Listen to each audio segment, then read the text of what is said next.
परब्रह्म पुरुषोत्तम भगवान श्री स्वामी नारायण सन 1781 के 3 अप्रैल के दिन उत्तर भारत में अयोध्या के निकट स्थित छपिया गांव में प्रकट हुए। उन्होंने बाल घनश्याम के रूप में अनेक दिव्य लीलाओं से सभर अपने बचपन का कुछ समय छपिया में बिताया और कुछ समय अयोध्या में बिताया।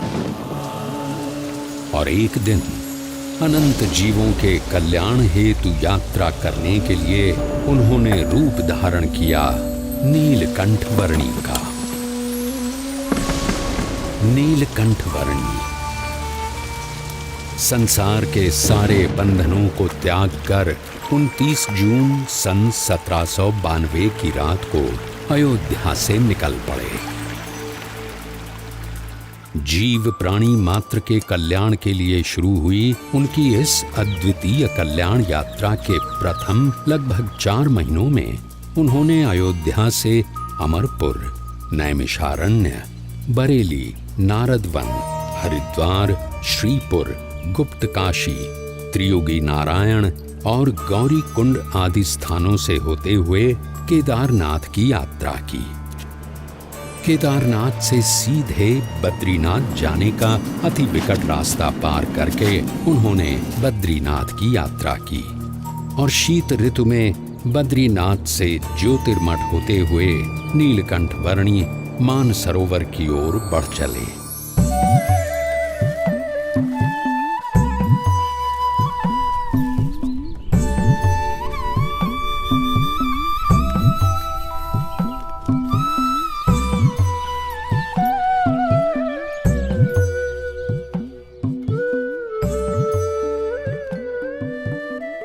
सत्यं वद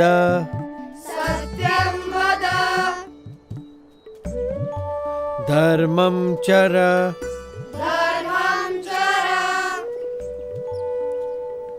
सत्यान्न प्रमदितव्यम्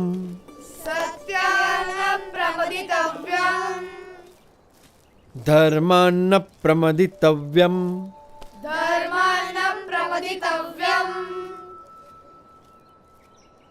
धर्म पालन, अहिंसा, सेवा, यह सब अच्छे मनुष्य जीवन के लक्षण हैं और इसीलिए इन सब सद्गुणों को अपनाते हुए परोपकारी जीवन जीना चाहिए।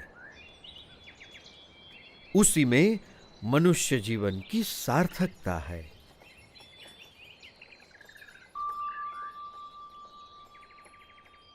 बड़े ध्यान से सब सुन रहे हो। क्या समझ में आ रहा है? कुछ प्रश्न हो तो जरूर पूछना, झिझकना मत। निस्वार्थ सेवा भावना और सदाचार में कोई बुराई नहीं है, पर केवल सत्वगुणी प्रवृत्तियों से ही जिया गया जीवन परम कल्याण के लिए पर्याप्त है। जन्म से लेकर मृत्यु तक यदि केवल इन सब में ही जीवन व्यतीत हो तो स्वयं का कल्याण कैसे होगा?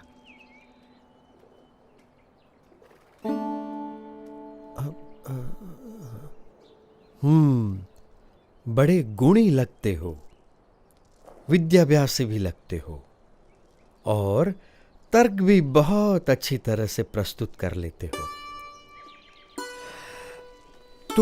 तो आप ही बताओ, आपका क्या विचार है? मनुष्य को कैसा जीवन जीना चाहिए? ऐसा जीवन जो उस उच्चतम विद्या को पाने के लिए जिया गया हो, जिसे जानने के बाद और कुछ भी जानना बाकी न रह जाए। पर ऐसी कौन सी विद्या है? ब्रह्म विद्या, जिससे अपने अहंकार, स्वभाव, अज्ञान, इंद्रियों एवं अंतःकरण की गुलामी, हर प्रकार के दुख, सारे बंधन, जन्म मरण के चक्कर, इन सब से मुक्ति पाकर आत्यंतिक कल्याण प्राप्त होता है। पर केवल स्वयं के कल्याण के लिए जिया गया जीवन स्वार्थ सिद्धि का पर्याय बनकर ही नहीं रह जाएगा। यदि व्यक्ति यथार्थ रूप से आत्यंतिक कल्याण के मार्ग पर चल पड़े तो उसका जीवन अपने आप ही सबके लिए कल्याणकारी बन रहता है, एक यज्ञ के समान बन जाता है। सबकी भलाई का यज्ञ, सबकी सेवा का यज्ञ, सबके कल्याण का यज्ञ। अच्छा। अब पर आप हो कौन? मैं नीलकंठ हूँ। आप इस उम्र में ऐसे अकेले क्यों निकल पड़े हो? सबको परम कल्याण के मार्ग पर प्रेरित करने के लिए यही मेरे जीवन का उद्देश्य है।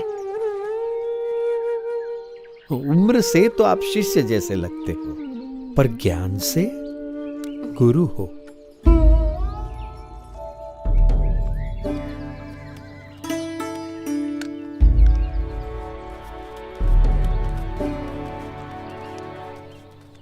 प्रणाम।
जन्म मनुष्य का दुर्लभ जानी, जो जन मुक्ति चाहवे।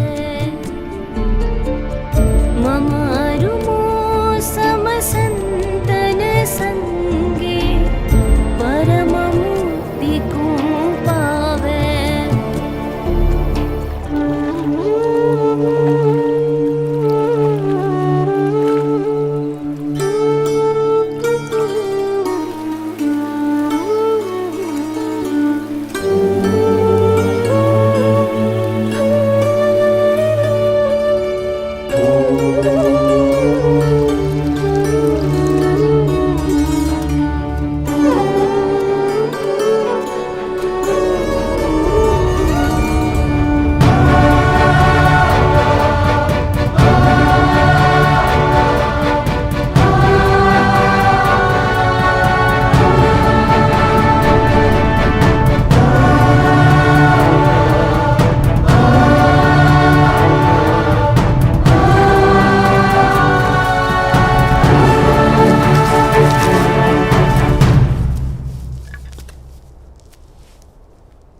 मानसरोवर जाते हुए रास्ते में नीलकंठ वर्णी पुण्यवंत तपोभूमि बद्रीवन में आए। वहां असाधारण तपश्चर्या करने का संकल्प लेकर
बद्री वन में अविरत 3 मास तक असाधारण तपश्चर्या करने के बाद भी नीलकंठ वर्णी और ऊपर मानसरोवर जाने के लिए उत्सुक थे और निश्चिंत थे। और यहाँ नीचे ज्योतिर्मठ में बद्रीनाथ मंदिर के पुजारी जी चिंतित थे। पुजारी जी, ऐसा हिमप्रपात तो हर साल शीत ऋतु में होता रहता है, आप इतने चिंतित क्यों हो गए? क्योंकि इस साल शीत ऋतु में एक नन्हा बालक मानसरोवर की ओर चल पड़ा है। हमें यहाँ इतनी संरक्षित जगह पर रहते हुए भी चिंता हो जाती है, तो उसे वहां कितनी चिंता होती होगी, कितना डर गया होगा वो। जिस भूमि पर शीत ऋतु में खड़ा रहना ही मुश्किल है, वहां अपनी यात्रा कैसे करता होगा वो। बर्फ के वीरान रेगिस्तान में केवल 11 साल का मासूम अकेला।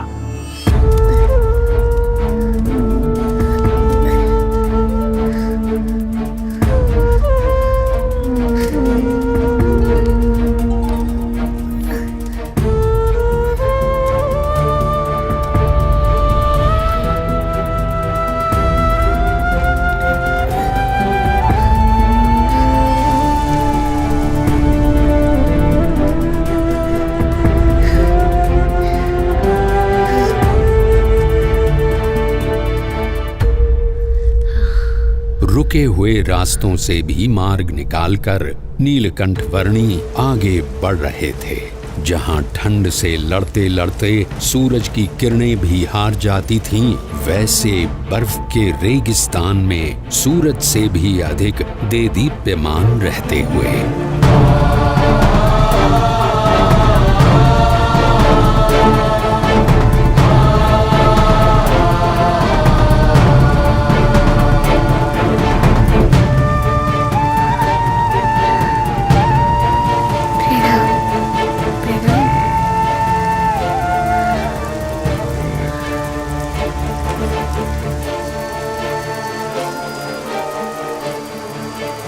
सन 1793 की शीत ऋतु के प्रारंभ में नीलकंठ वर्णी ज्योतिर्मठ से बढ़ चले थे और शीत ऋतु के बढ़ते हुए प्रभाव के साथ उनके चरण और आगे बढ़ रहे थे, भारत के उत्तर में तिब्बत में स्थित मानसरोवर की ओर।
किसी भी प्रकार की आपदाओं से ऊपर उठकर अपनी यात्रा को अविरत रखने की स्वाभाविक प्रकृति के अनुसार नीलकंठवर्णी बढ़ चले विश्व के सबसे ऊंचाई पर स्थित प्रदेश तिब्बत में।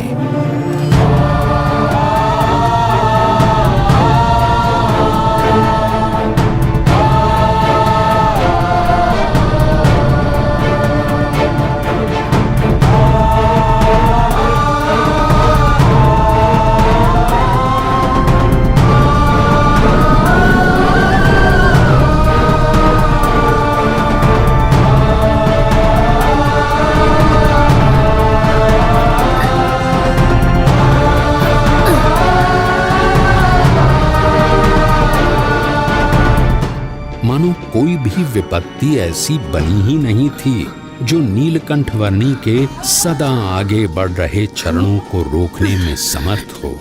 चाहे वो सफेद बर्फ से प्रतिबिंबित होकर आंखों को चौंधिया देने वाली सूरज की किरणें हों या साक्षात मृत्यु के समान उमड़ते बवंडर।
नीलकंठवर्णी ने अपनी यात्रा को जारी रखा हिमालय के शिखरों से भरे हुए प्रदेश तिब्बत में।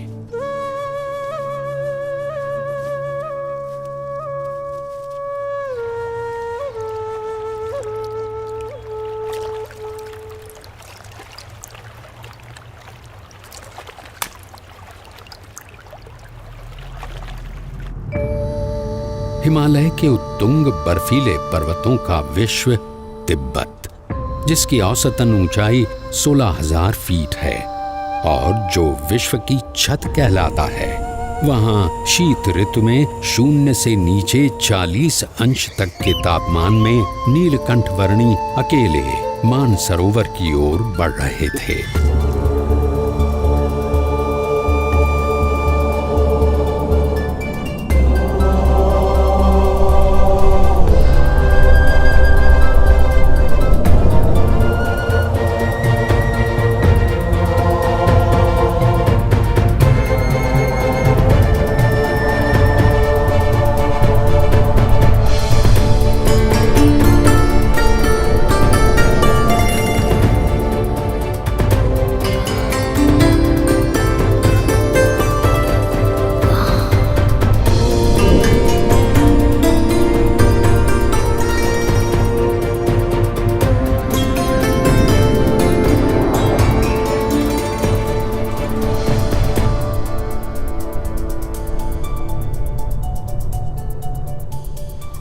परमात्मनि यो रक्तो विरक्तो अपरमात्मनि।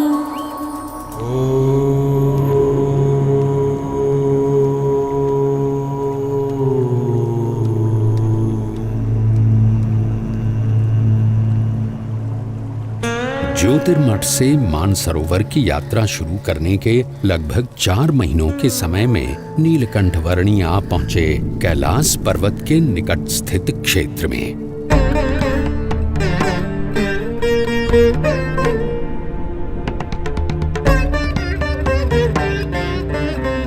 लगभग 21,700 फीट ऊंचे कैलाश पर्वत की तलहटी में राक्षस ताल सरोवर के निकट लगभग 15,000 फीट की ऊंचाई पर स्थित विश्व के सबसे ऊंचे मीठे जल के सरोवर मानसरोवर पर नीलकंठवर्णी आ पहुंचे।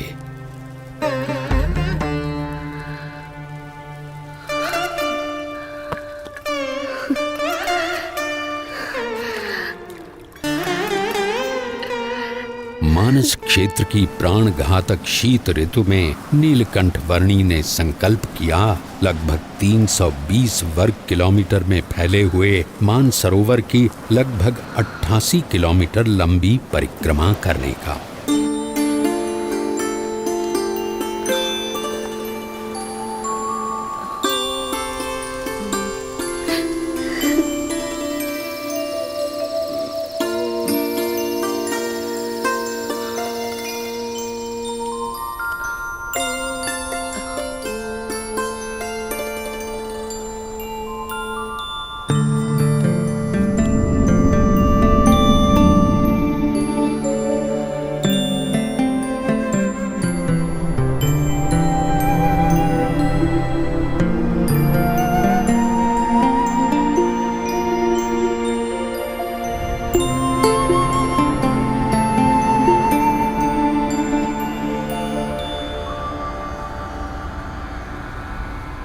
धर्म नियम और भक्ति क्रियाओं के पालन में कोई भी समझौता न करके नीलकंठ वर्णी मुमुक्षु मात्र के लिए जैसे एक उदाहरण प्रस्थापित कर रहे थे। जहां शीत ऋतु में पीने के लिए भी पानी की व्यवस्था उपलब्ध नहीं थी, वहां भी स्नानादिक नित्य नियमों का पालन करते हुए भक्ति पूर्वक नित्य पूजा के नियम को भी दृढ़ रखते हुए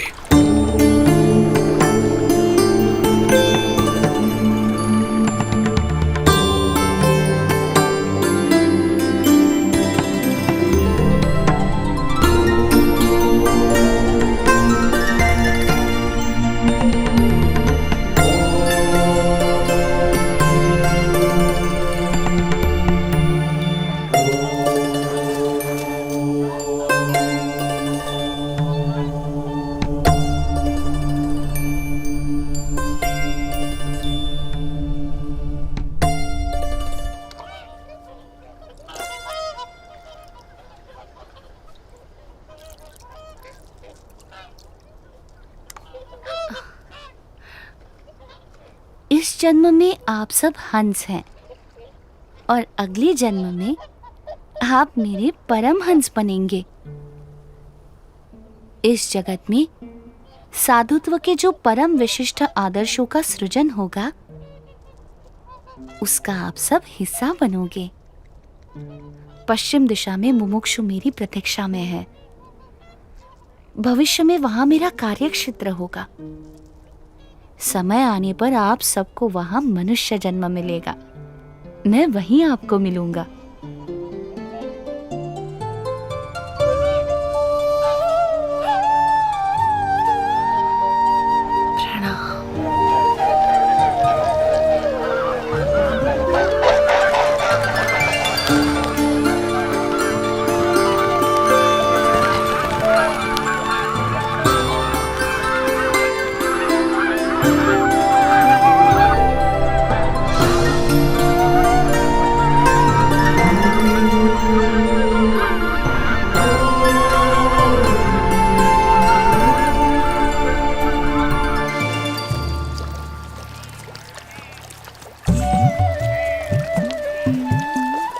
शीत ऋतु तिब्बत प्रदेश में बिताकर नीलकंठ वर्णी पुनः बद्रीनाथ जाने के लिए निकल पड़े।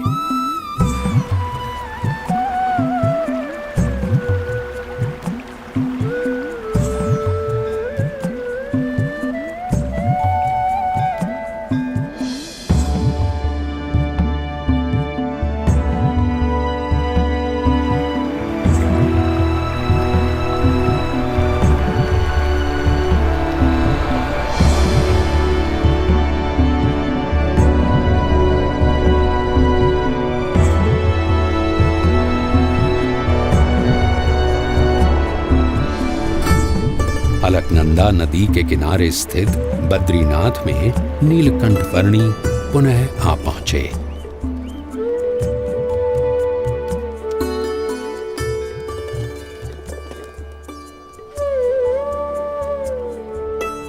जय बद्रीनाथ जी की जय बद्री विशाल, जय बद्री। ओ पुजारी जी आ गए।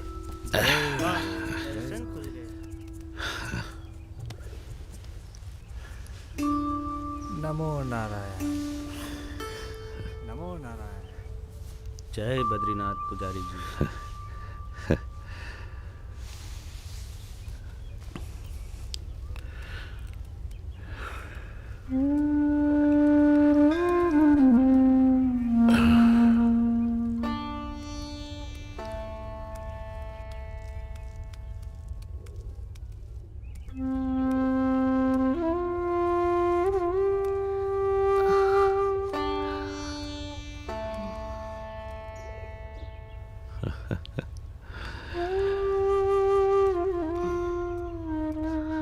नीलकंठ वर्णी,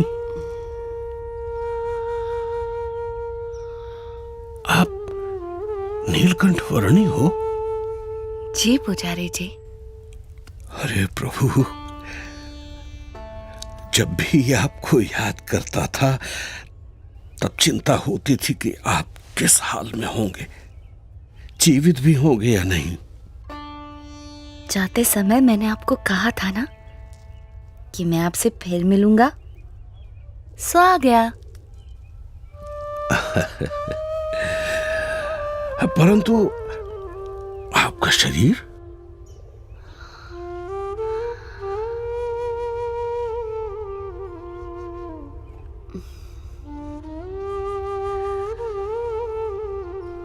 कितना दुबला पतला हो गया है। चलिए, सबसे पहले कुछ अन्न ग्रहण कर लीजिए।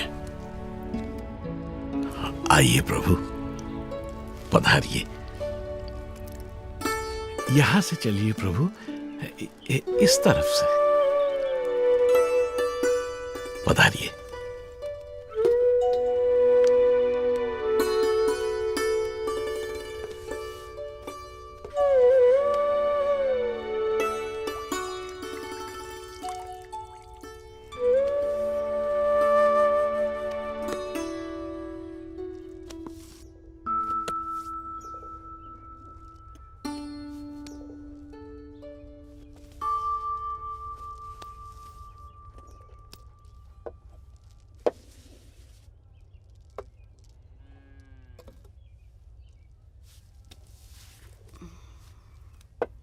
मानसरोवर जाने से पहले अंतिम भोजन आपके वहां ज्योतिर्मठ में किया था, और वहां से लौटकर प्रथम भोजन भी आप ही के यहाँ कर रहा हूं।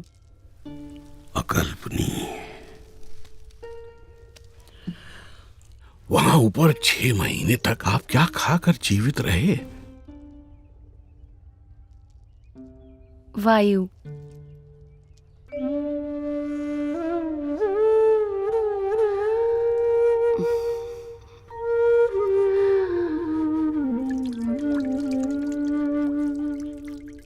मुमुक्षुओं के भावों को परख कर उन्हें अपने संबंध से कल्याण के मार्ग पर प्रेरित करते रहने का नित्य क्रम नीलकंठ वर्णी ने अखंड रखा था। उनके साथ उनकी जगहों पर उनके ही जैसे बनकर रहते हुए इस दुर्लभ मनुष्य जीवन का उपयोग परम कल्याण के लिए होना चाहिए, नाशवंत भौतिक सुखों के लिए नहीं। और कभी प्रत्यक्ष रूप से साथ रहने का योग ना रहे तो अपनी स्मृतियों और वचनों के सहारे कल्याण के मार्ग पर चलते रहने का सुयोग करवाते हुए। प्रभु, आपने कहा था कि आपकी यात्रा कल्याण के लिए है, परंतु आपकी इतनी कष्टदायक यात्रा से किसी का कल्याण कैसे होगा? इस पृथ्वी पर जगह जगह पर अनेक मुमुक्षु हैं जो सच्चे भक्ति भाव से साधना कर रहे हैं। मुझे यात्रा करके उनसे भेंट करनी है, उन्हें कल्याण के मार्ग पर प्रेरित करना है। दूसरों के कल्याण के लिए स्वयं पर इतना कष्ट? नीलकंठ, आपकी यात्रा सच में कल्याण यात्रा ही है। मेरा परम सौभाग्य कि मुझे आपकी सेवा का अवसर मिला। मेरा ध्यान रखने के लिए आपका भी धन्यवाद। आप अपना विशेष ध्यान रखिएगा नीलकंठ वर्णी। शुभम भवतु। प्रणाम।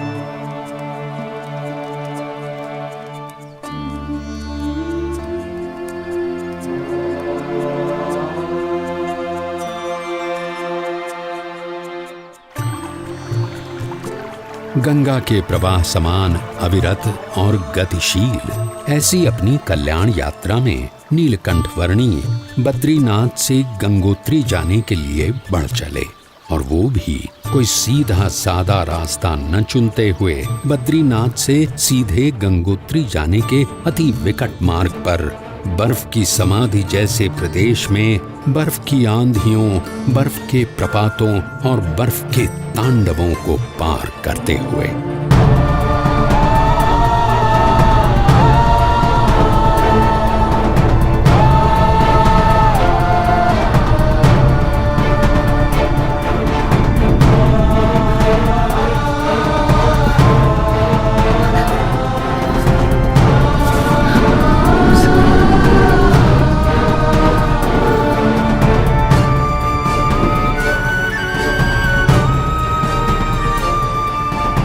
नीलकंठ वर्णी गंगा जी के उद्गम स्थान गौमुख आ पहुंचे।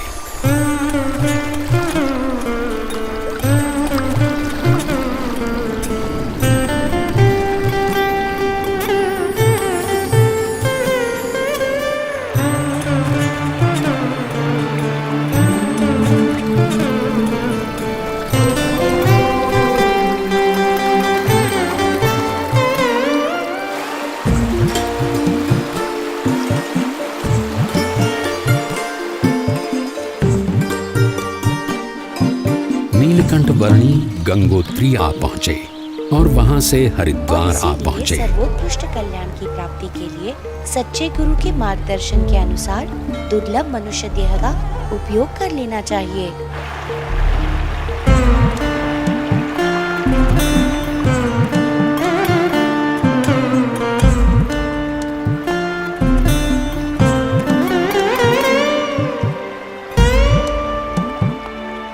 बहुत बारिश होने वाली है, जल्दी घर चलो चलो बाबा, जल्दी घर पहुंचा। चल भाई चल।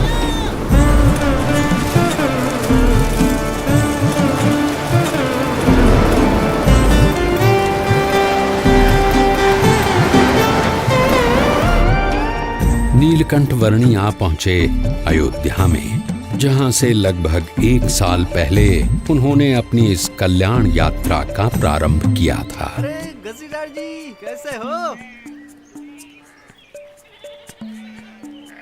जिसकी गली गली में नीलकंठ वर्णी के बाल घनश्याम स्वरूप की अनेक स्मृतियों के भंडार भरे हुए थे, उस अयोध्या नगरी में सब कुछ पूर्ववत यथावत लग रहा था।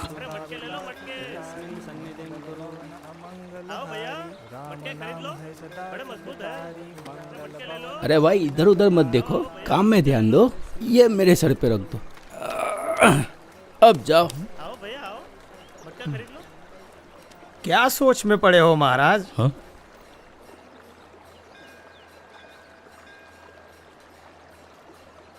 सोच रहा हूं कि ये संसार का चक्कर भी अजीब है। हर कोई अपने कारोबार में लगा पड़ा है, शायद ये सोचकर कि उनके बिना सब कुछ अटक जाएगा। पर सच तो ये है कि यहाँ एक दिन हर एक को अटक जाना है, और यहाँ से अटक कर वहाँ चले गए। फिर यहाँ का क्या? कुछ खास नहीं, थोड़े दिनों का विरह, थोड़ा रोना धोना, थोड़ा शोक, और उसके बाद वही उद्यम। सब कुछ यथावत, जैसे थे वैसे। किसी को किसी के होने या न होने से कुछ खास फर्क नहीं पड़ता। सब अपने अपने मसले में है। सही कहा आपने। हा? इंसान अपने नश्वर कार्यों में ही इतना मग्न है कि स्वयं परमात्मा भी उसके सामने प्रकट हो तो उन्हें भी पहचानने की तसदी न ले। परमात्मा सामने और प्रकट? हाँ, जब भी जीव को इस पृथ्वी पर मनुष्य देह मिलता है, तब परमात्मा किसी न किसी रूप में पृथ्वी पर जरूर प्रकट होते हैं। यदि मुमुक्षु को उनका यथार्थ प्रसंग हो तो उसकी मुक्ति का मार्ग खुल जाता है। वैसे यहाँ से मुक्तिनाथ जाने के लिए कौन सा मार्ग उचित रहेगा? बताओ भाई। यहाँ से उस तरफ वंशीपुर है, और वहां से उत्तर पूर्व दिशा में नीलगिरी पर्वत की ओर बढ़ते चलिए। अरे सब लोग यहाँ आ जाओ, चलो चलो, भोजन तैयार है। प्रणाम।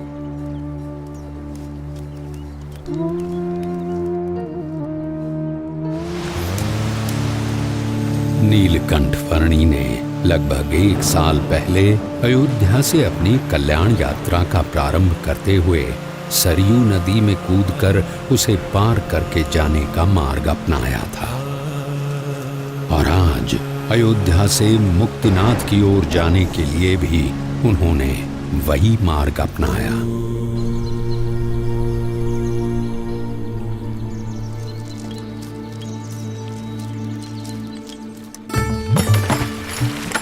सरयू नदी को पार करके मुक्तिनाथ की ओर बढ़ चले नीलकंठ वर्णी हरैया गांव में आए। ये लीजिए, कुछ भोजन कर लीजिए वर्णी जी।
प्रणाम प्रभु। बड़ी दिव्य और असाधारण प्रतिभा है आपकी। शायद आप वही है जिनकी भक्ति हम करते हैं, जिनके आशीर्वाद से हमारा राज्य, हमारा संसार चलता है। आपके आगमन से मेरे राज्य की धरती तो पावन हो ही गई है। अब कृपया मेरे राजभवन में पधार कर उसे भी धन्य कीजिए। आपके और आपके परिवार के बलिष्ठ संस्कार हैं, इसीलिए मैं आपके वहां जरूर आऊंगा।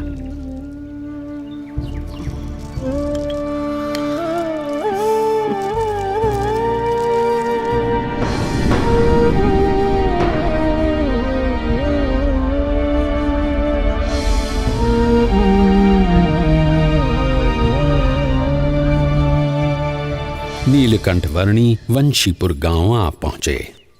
कोई कहियो रे प्रभु आवन की, कोई कहियो प्रभु आवन की, मन भावन की, प्रभु आवन की, मन भावन की, कोई कहियो रे प्रभु आवन की, कोई कहियो आपन आवे लिख नहीं भेजे, बान परी ललचावन की, आपन आवे लिख नहीं भेजे, बान परी ललचावन की, ये दो नैना कहो नहीं माने, ये दो नैना कहो नहीं माने, नदियाँ बहे जैसे सावन की, नदियाँ बहे जैसे सावन की, कोई कहियो। ये महाराज पैदल चलकर क्यों आ रहे हैं? हाँ? और घोड़े के ऊपर कौन बैठा है? देखूं तो महाराज पैदल, अवश्य ही कोई विशिष्ट अतिथि होंगे।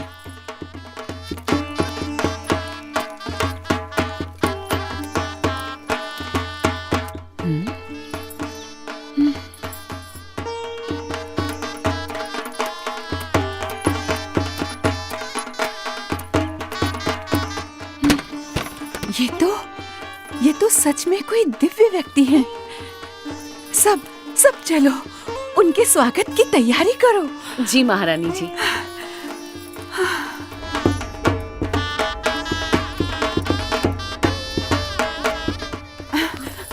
और सुनो, राजकुमारी ईला और सुशीला को भी बुला लो। जरूर महारानी जी।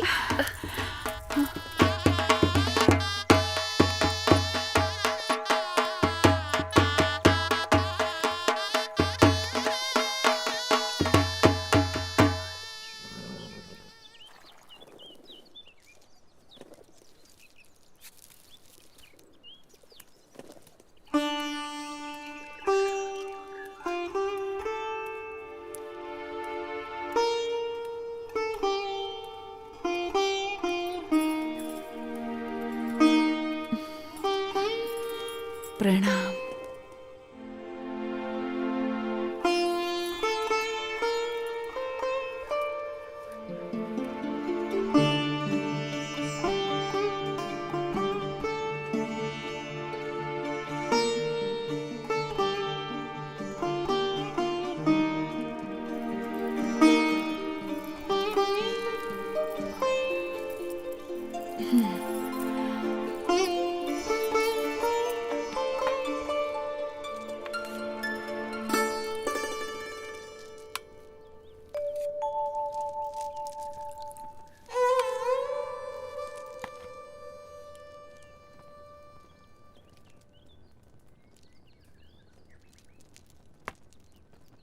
वर्णी जी, हमारे राजा धर्म पालन के आग्रही है और उसके फलस्वरूप उनके ऊपर ईश्वर की इतनी कृपा है कि उन्हें इतनी प्रतिष्ठा, इतना मान सम्मान, इतनी धन दौलत, इतना वैभव, ऐसा श्रेष्ठ भोजन, सब कुछ प्राप्त है।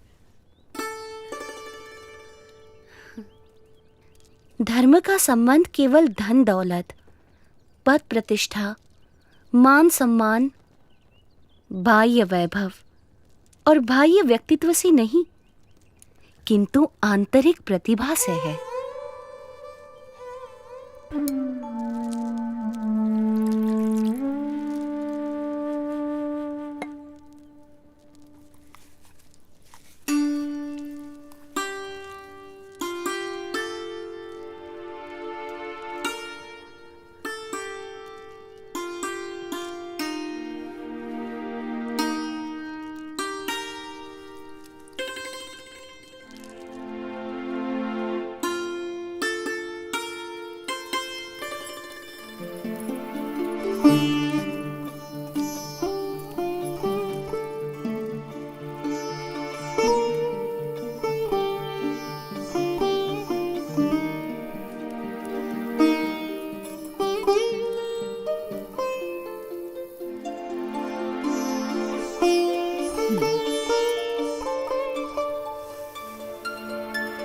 प्रभु, हमारा कोई पुत्र नहीं है।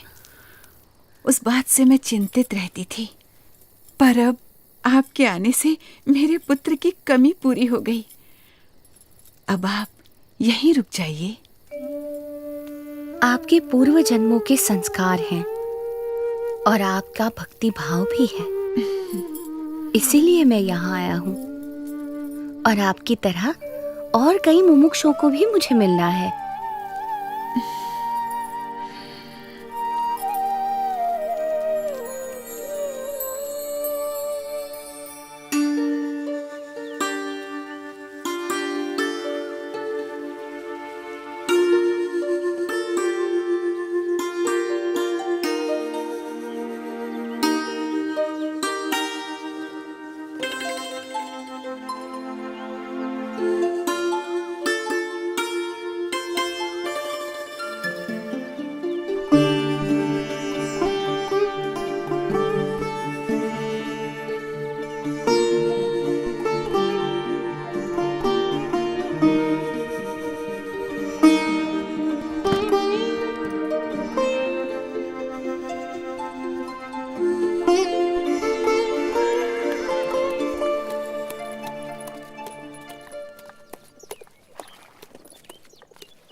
मन ही मन में बड़ा मुस्कुरा रही हो, क्या सोच रही हो?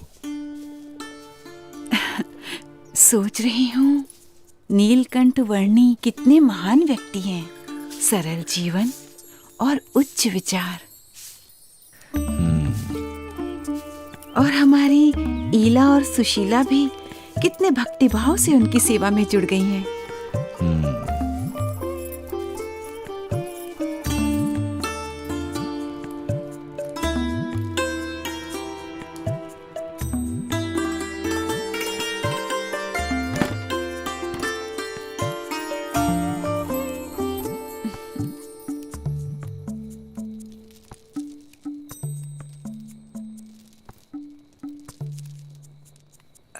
नीलकंठ वर्णी, कई दिनों से आप हमारे साथ हमारे स्वजन की तरह ही बस रहे हैं। और केवल हम ही नहीं, पर यहाँ छोटा बड़ा हर कोई आपको अपना स्वजन समझने लगा है। सभी को आपसे लगाव हो गया है। इतने दिनों से आपका जीवन निकट से देखकर हमें प्रतीति है कि आप कोई असाधारण दैवी तत्व हैं, साक्षात परमात्मा हैं।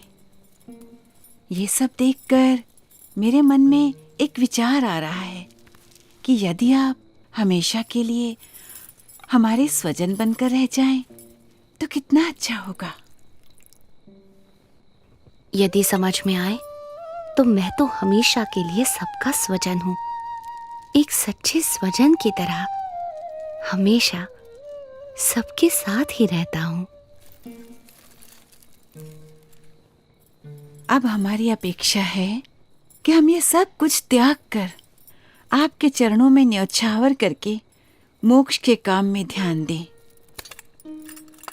और हमारी सारी धन दौलत, हमारी सारी संपत्ति, हमारा राज्य और ईला और सुशीला को भी आपको सौंप दें।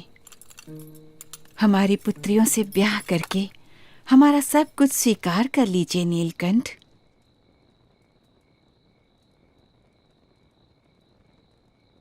आप तो साक्षात परमात्मा हैं। आपसे अच्छा पति हमारी पुत्रियों को कहाँ मिलेगा? माते, जो सबका स्वजन है उसे केवल अपना बना लेना चाहती हैं। मैं आप सबको सारे बंधनों से मुक्त करना चाहता हूँ और आप मुझे ही ये सब बंधनों में बांधना चाहती हैं। बेटा, अभी जवानी फूटी नहीं है, इसलिए ऐसी बातें कर रहे हो। पर जब जवान हो जाओगे तब स्त्री सुख के बिना रह नहीं पाओगे। जब स्त्री सुख के लिए तड़पोगे तब एहसास होगा कि ऐसी सुंदर कन्याओं और ऐसे राज्य का प्रस्ताव ठुकरा करके तुमने बहुत बड़ी भूल कर दी। पर तब यह मौका निकल चुका होगा। क्षमा कीजिएगा, पर आप मोह में अंध होकर मुझे जानते हुए भी मेरा असली स्वरूप भूल रहे हैं।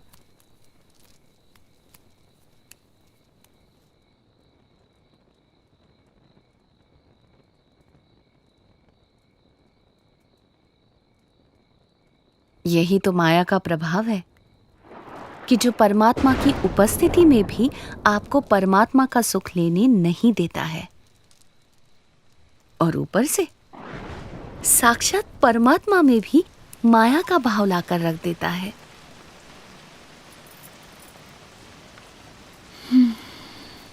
माँ, पिताजी, ये नीलकंठ वर्णी तो निर्लेप है, निर्विकारी है। ये सब मोह माया से परम सुख के दाता स्वयं परमात्मा हैं। वे ऐसे क्षुल्लक लौकिक सुखों में क्यों बंधेंगे?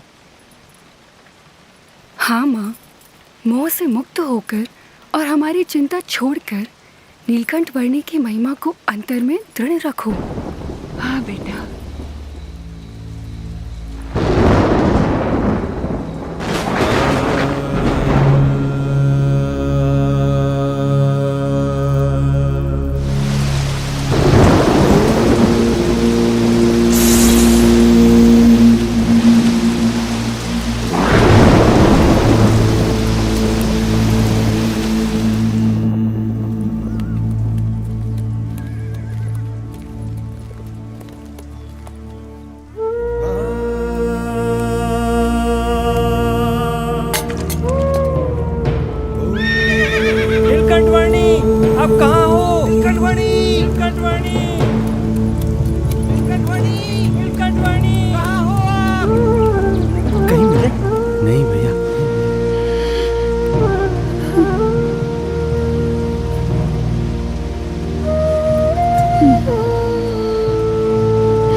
सुबह से लेकर अब तक हमने नीलकंठ वर्णी को हर दिशा में ढूंढा, पर वो कहीं नहीं मिले।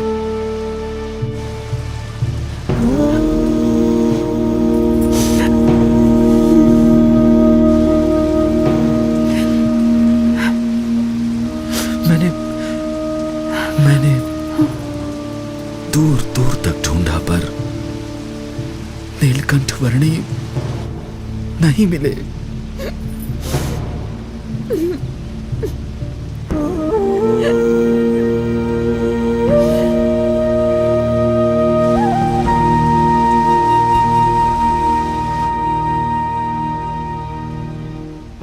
माँ, वे चले तो गए हैं, पर हमें सच्ची समझ देकर गए हैं, हमारा कल्याण करके गए हैं।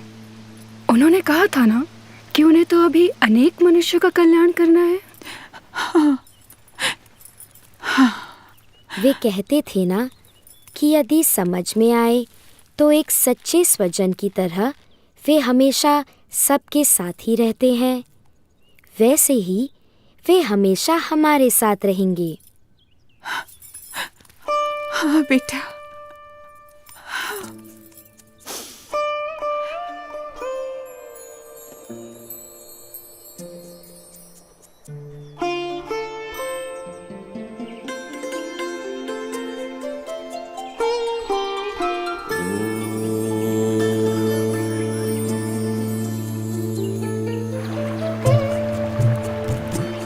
हर एक को हर बंधन से मुक्त करके परम कल्याण के मार्ग पर प्रेरित करने के लिए जिनकी ये कल्याण यात्रा थी, वो नीलकंठवर्णी किसी भी प्रकार के मायिक बंधनों में बंधकर कैसे रह सकते थे। अपनी कल्याण यात्रा को अविरत रखते हुए नीलकंठ वर्णी बढ़ चले वंशीपुर से मुक्तिनाथ की ओर।